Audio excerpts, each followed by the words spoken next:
ഡ്രൈവറും ഒരു വണ്ടി ഇടിക്കട്ടെ എന്നുള്ളതിന്റെ പുറത്ത് ഒരിക്കലും ഓടിക്കണില്ല.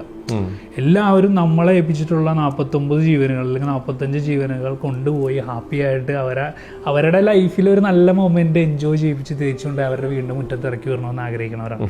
കുന്നുകുളത്ത് പാലക്കാട് ഇവിടെ ഒരു ആക്സിഡന്റ് ഉണ്ടായപ്പോ ഏറ്റവും കൂടുതൽ അന്നൊരു വിമർശനം വന്നത് ഡ്രൈവർ ഉറങ്ങിയിട്ടില്ല, കണ്ടിന്യൂസ് ആയിട്ട് ട്രിപ്പ് എടുക്കുന്നത് മൂലം ഡ്രൈവർമാർ ടയർഡ് ആവുന്നു എന്നൊക്കെയുള്ളതാണ്. അപ്പൊ ആ ഒരു പ്രവണത ശരിക്കും ബസ്സുകളുടെ ഇടയിൽ നടക്കുന്നുണ്ടോ? ഇപ്പൊ എന്നെ സംബന്ധിച്ച് അറിയണ വെച്ച് പറയുകയാണെങ്കിൽ മിക്ക ബസ്സുകളിലും ഡബിൾ ഡ്രൈവർമാരാണ് പോകുന്നത്. ഡബിൾ ഡ്രൈവർ ഒരു കിളി ഉണ്ടാവും.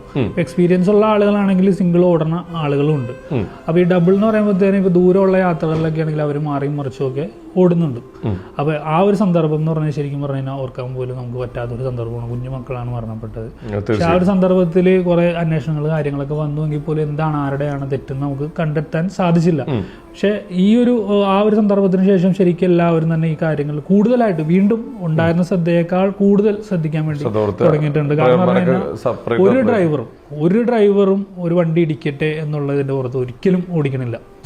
എല്ലാവരും നമ്മളെ ഏൽപ്പിച്ചിട്ടുള്ള 49 ജീവനുകൾ അല്ലെങ്കിൽ 45 ജീവനുകൾ കൊണ്ടുപോയി ഹാപ്പി ആയിട്ട് അവരുടെ ലൈഫിൽ ഒരു നല്ല മൊമെന്റ് എൻജോയ് ചെയ്യിപ്പിച്ച് തേച്ചുകൊണ്ട് അവരുടെ വീണ്ടും മുറ്റത്ത് ഇറക്കി വരണമെന്ന് ആഗ്രഹിക്കുന്നവരാണ്.